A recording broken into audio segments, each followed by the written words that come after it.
I was wondering, first of all, just jumping right into it, what I was interested to hear about your new program for small and medium-sized companies, and obviously, as Mr. Williams said, that's very important to Atlanta.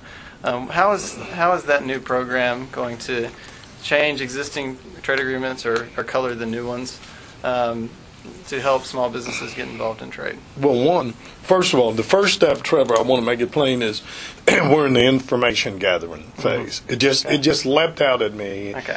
With 7% of our exporters being small business, to look at that universe and say, how can we make them a larger percentage? Because one is a practical matter.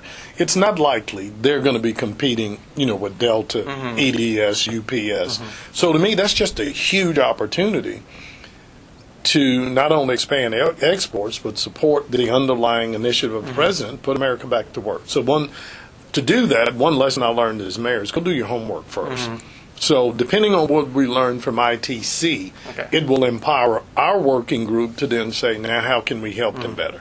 Now, I think that whether it's existing free trade agreements or new, it won't necessarily require us to negotiate anything or add anything as much as educate these small businesses that, look, this isn't just for Delta, and UPS and Siemens. You can begin to look at Chile. And you heard the chamber talk about, a big part of the delegation that they just took down to Santiago were your small businesses.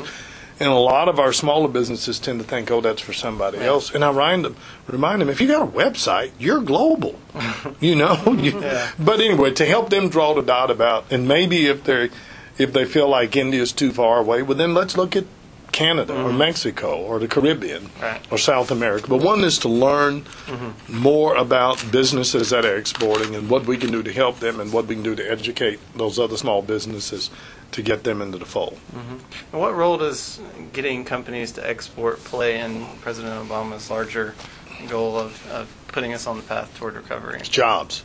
Okay. Again, I don't mean to be flippant, but you heard them say 90% of your business base here in Atlanta are small business. Now, that can be obscured, and let me tell you, as a mayor, it's exciting when I'm competing with Atlanta over bringing Boeing or FedEx.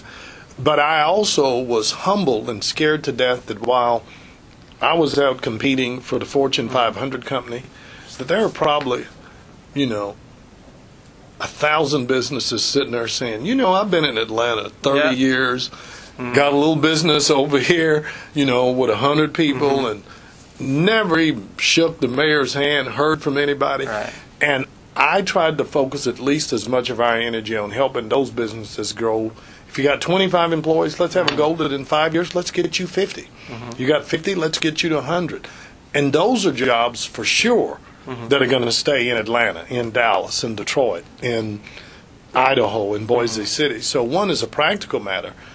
Most of our entrepreneurship and innovation starts out with a couple of kids in a garage with an idea. So whatever we can do to help them grow and fuel not only takes them to the next level, but those jobs tend to be jobs that aren't looking to move offshore somewhere else.